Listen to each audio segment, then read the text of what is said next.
அன்றைக்கு நீ மற்ற கண்ணீருடன் நாகலோகத்திற்கு ஏன் வரவில்லை? நாகராஜா, எல்லோரோடும் சேர்ந்து நானும் நம் உலகிற்கு வராது போனதற்கு காரணம் சந்திர கிரகணம் பிடித்த சமயம் பார்த்து தந்திரன் என்னை பஸ்மமாக்குவதற்கு அக்னியாக சூழ்ந்து கொண்டான்.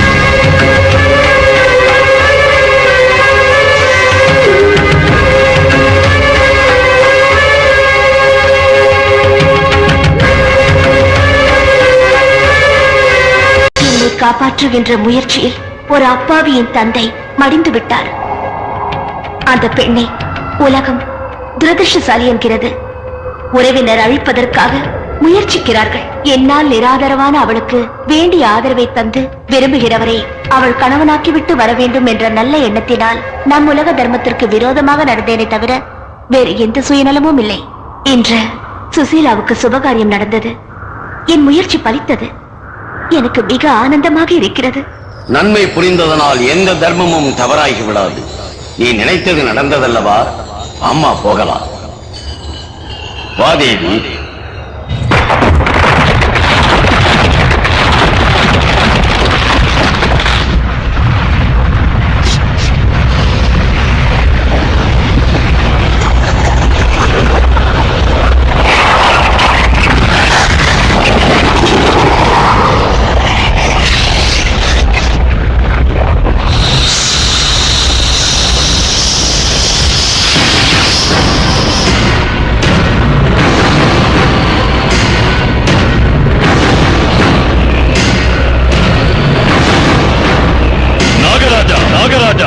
கடமை மீறிய இந்த தேவியை மீண்டும் உன் உலகத்திற்கு வர சொல்லி எதற்கு ஆணையிட்டாய்?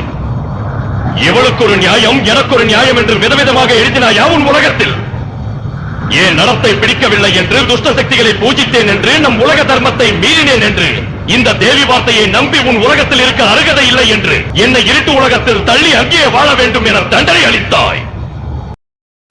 நாகராஜா, பிறகின்று நம் விரோதியான அற்ப மனிதர்களோடு கலந்து பழகி பின்னில் பிணைந்து மது உண்ட வண்டு போல் மதிமயங்கி கிடக்கிற இந்த தேவியை ஏன் தண்டிக்கவில்லை? சொல்.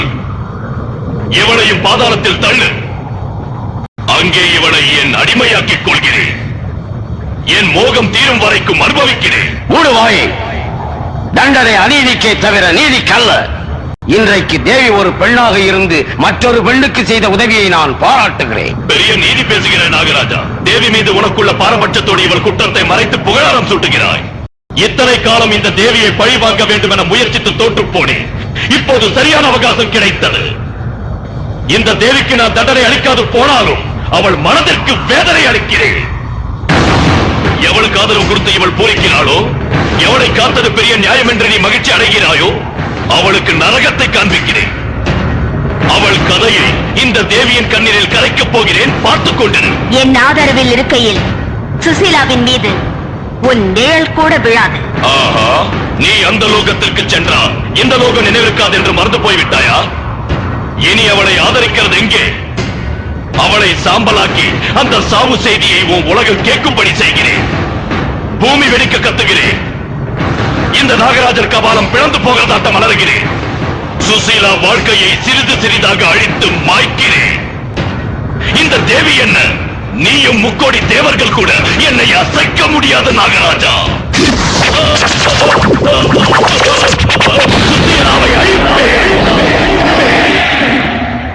இந்த பயங்கர நிலைமையில் நானும் ஓடு வந்தால் சுசீலா வாழ மாட்டாள். அவளை காத்திட வேண்டும்.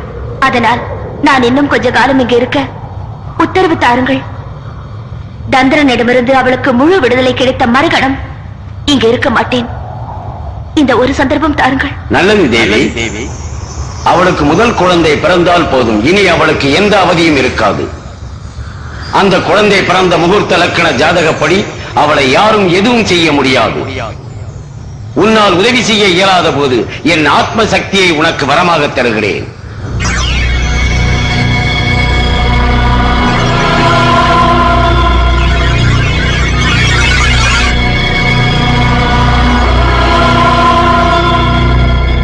இது ஒரே ஒரு முறை மட்டுமே உனக்கு உதவி செய்யும். அந்த குழந்தை பிறந்து அவளது அவதிகள் முடிந்த மறுக்கணம் நீ நம் உலகிற்கு வர வேண்டும்.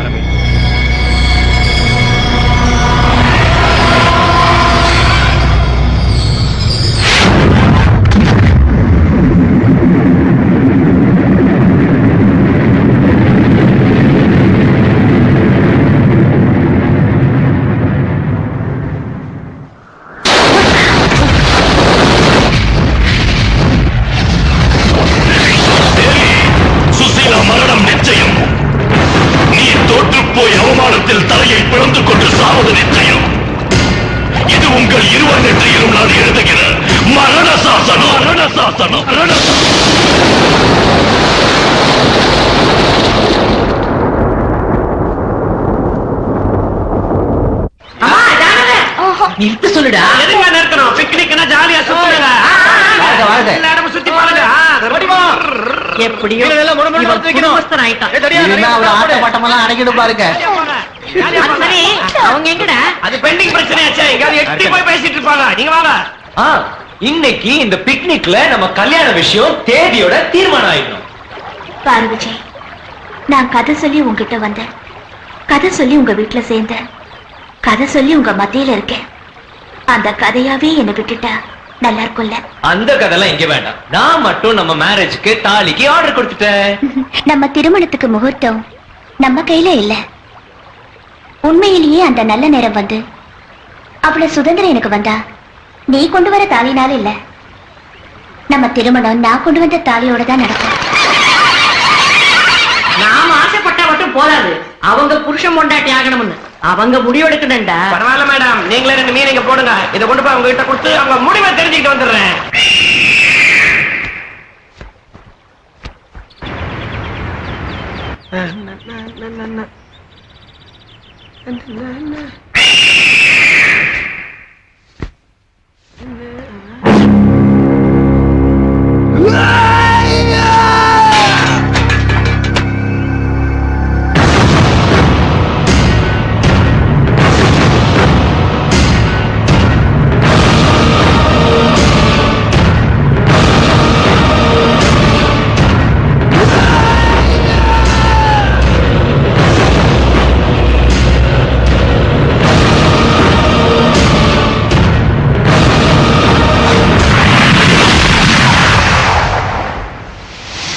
என்ன தேவி, ஒண்ணும் இல்ல, தலை சுத்தி உங்க மேல இவர் விழ போறாரு. நீ எதுக்கு இங்க வந்த? Useless fellow. இப்படிப்பட்ட இடத்துக்கு வரும்போது பின்னால இருக்கிற ஆபத்தையும் தெரிஞ்சுக்கணும். அப்படி போங்க. நீ வா சுசி, அங்க போலாம்.